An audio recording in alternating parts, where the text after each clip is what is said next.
O texto que vai ser pronunciado por mim, com a permissão de Sua Excelência o Presidente, é uma mensagem que o PRONA transmite a Sua Excelência, o Presidente da República. No dia 19 de março de 2003, o mundo assistiu perplexo ao início da investida bélica dos Estados Unidos da América do Norte contra o território do Iraque. As razões apontadas para tal atitude, que contrariou inclusive decisão da ONU, foram a existência naquele país de armas de destruição em massa, além de uma possível insatisfação coletiva contra o governo, apontado como ditatorial e sanguinário do senhor Saddam Hussein. Na verdade, as razões que levaram os Estados Unidos a realizar a invasão armada de um país livre e soberano, pelo menos em teoria, longe estão de representar uma preocupação com os destinos da humanidade, eliminando possíveis focos de terrorismo internacional e muito menos de significar apreço pelas condições de liberdade e democracia do povo iraquiano. Para entender bem o processo, é necessário remontar ao acordo firmado em 1944 em Bretton Woods, nos Estados Unidos, onde se definiu o dólar como moeda de referência nas transações internacionais e se exigiu que passasse a existir, como garantia da validade da moeda, um certo equivalente em ouro depositado em Fort Knox. Estava instituído o padrão ouro.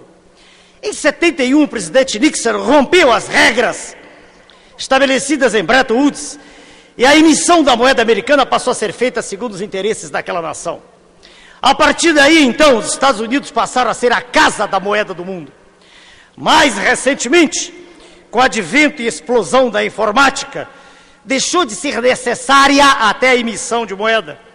Através de impulsos de computador circulam diariamente, de um a outro ponto do planeta, fortunas fabulosas, da ordem de 1 a 2 trilhões de dólares, dos quais apenas cerca de 2 a 3% correspondem a transações comerciais, sendo o restante especulação pura, sem nenhuma correspondência com o mundo físico, como vem assinalando o renomado economista e pensador americano Mr. LaRouche, no web domadário Executive Intelligence Review, periódico em que Mr. LaRouche estuda, disseca e explica a crise do sistema financeiro internacional como caminhada para um abismo que, se não detida, levará sem dúvida a humanidade para uma nova idade das trevas.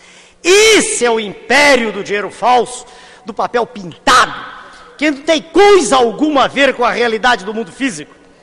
As riquezas reais do mundo físico são água potável, da qual detemos 21% que existe no mundo, matérias-primas do reino mineral. Nessas também somos o país mais rico do mundo, florestas, possuímos a maior do mundo, rebanhos, solo propício à agricultura, etc, etc, etc, etc. Pois bem, os Estados Unidos veem com muita preocupação o avanço do euro como moeda de troca no mundo europeu e no resto do mundo. E o Iraque, que já detém a segunda maior reserva petrolífera do planeta, cometeu a ousadia, no ano 2000, de resolver adotar o euro como sua moeda de troca nas relações internacionais, no que foi seguido parcialmente pelo Irã, pela China e Rússia. Não há dúvida que a maior potência imperial não terá a coragem de atacar a China, porque ela detém o controle do ciclo nuclear, ela tem bomba atômica. Não dá para enfrentar os megatons dos Estados Unidos, mas eles, por certo, não quererão ver Washington ser varrida do mapa da Terra. É a dissuasão estratégica, única ferramenta a ser utilizada por um país para impedir a ação predatória de um outro país sobre o seu território. Daí porque eu propus, na eleição presidencial de 98, que o Brasil não assinasse o Tratado de Não Proliferação de Armas Nucleares.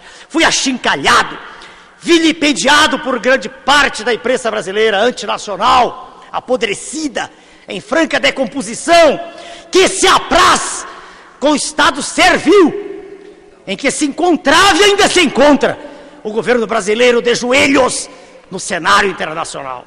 Neste momento, agora, em que a maior parte do mundo civilizado se descontrária à invasão do Iraque pelos Estados Unidos, não basta a nós do Brasil, potência continental, dizermos que não estamos de acordo com a invasão. Não adianta coisa alguma sacudirmos lenços brancos e fazermos passeata de paz. como não possuímos um potencial bélico mínimo, pela deterioração programada a que foram submetidas nossas Forças Armadas, com a conivência do poder constituído apátrida. Forças Armadas que não detêm recursos para suprir seus velhos aviões de combate e seus tanques obsoletos, ou mesmo para alimentar suas praças. Só existe uma possibilidade para contrapor-se a esse verdadeiro genocídio, digno de fazer inveja às hostes de Assurbanipal, quando, na antiga Assíria, arrancava a pele em vida dos seus prisioneiros de guerra. É a ruptura definitiva com o modelo pútrido que nos é imposto pelo sistema financeiro internacional, do qual são tentáculos o FMI, Banco Mundial, BID, Organização Mundial do Comércio, ETA e Caterva. E agora falo diretamente a Sua Excelência, o Presidente da República do Brasil. Vossa Excelência tem em suas mãos uma oportunidade ímpar na história do Brasil. Aproveite a oportunidade histórica que nos está sendo oferecida pelos próprios donos do mundo. Diga basta a esse modelo nauseabundo e infecto que suga as entranhas da nação. Ordene que não mais sejam pagos por ruptura unilateral os juros da dívida pública, que chegaram a 114 bilhões de reais em 2002.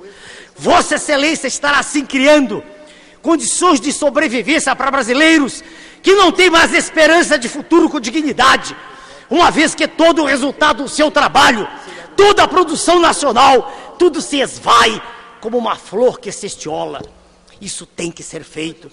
E já está quase passando do tempo, porque o total da dívida pública, incluídas a interna e a externa, cresce como um tumor maligno e já ultrapassou a assombrosa cifra de R$1 trilhão. A suspensão do pagamento do serviço da dívida pública, como é previsível, traz-nos algumas dificuldades em diversas áreas do comércio exterior. Mas lembre-se, Vossa Excelência, que já passamos por situação semelhante quando da Grande Depressão de 1929. E a ela sobrevivemos como sobreviveremos agora. Somos quase autossuficientes em petróleo. Produzimos cerca de 95% do total de 1,8 milhão de barris que consumimos por dia. Não nos preocupemos com chips e artigos similares que importamos das transnacionais sob o domínio do Império, vindos de Taiwan, da Coreia, ou seja lá de onde for. Temos gente boa e muito boa, técnicos e engenheiros altamente qualificados, atualmente desempregados ou trabalhando em lanchonetes, dirigindo táxis, cidadãos ávidos para criar e produzir nas áreas em que foram qualificados. Já tivemos exemplo disso no passado na indústria aeronáutica, no trabalho desenvolvido pela nossa Embraer. E não tema, Vossa Excelência, pelo aporte dos tão decantados investimentos externos. Relatório do Tribunal de Contas da União, examinado pelo professor de Economia, doutor Adriano Menal do Amaral, mostra que na média dos últimos 10 anos, para cada $1 com que o Banco Mundial e o BID financiaram o Brasil, o país mandou para fora $1,4. Atrairíamos instantaneamente França e Alemanha, que expressamente já declararam seu repúdio à ação anti-americana no Iraque. Para elas que precisam muito do petróleo, podemos acenar com a energia da biomassa, que no nosso país, com a riqueza imensurável de luz solar de que somos dotados, pode apresentar-se como álcool e óleos vegetais, capazes de substituir com vantagens todos os derivados do petróleo. E tanto a China como Rússia e Índia, além de vários outros países, poderão ser excelentes parceiros comerciais, num caso de retaliações advindas do Império Americano. E não se fale em risco de não abastecimento. Nossos irmãos da América Latina e da Ásia estarão prontos, sem dúvida, a estabelecerem parceria conosco, visando também a se libertarem do octopus que lhes suga o sangue circulante. Claro está que medida desse jaez implica decisão enérgica, firme, que pode ser traduzida em uma palavra: coragem. Esta é a mensagem que dirijo a Vossa Excelência em meu nome, em nome do Prona, e o faço também em nome de mais de 1.570.000 eleitores, representando a maior votação individual jamais obtida na história da República do Brasil para a Câmara dos Deputados. Coragem. Dê o grito de independência econômica, senhor presidente, com quase 181 anos da independência política. Dê um passo à frente. Vossa Excelência será seguido por todos os brasileiros que o guindaram a sua condição atual, na expectativa de que Vossa Excelência pudesse libertá-los dos grilhões da escravidão secular. Obrigado, doutor Edson.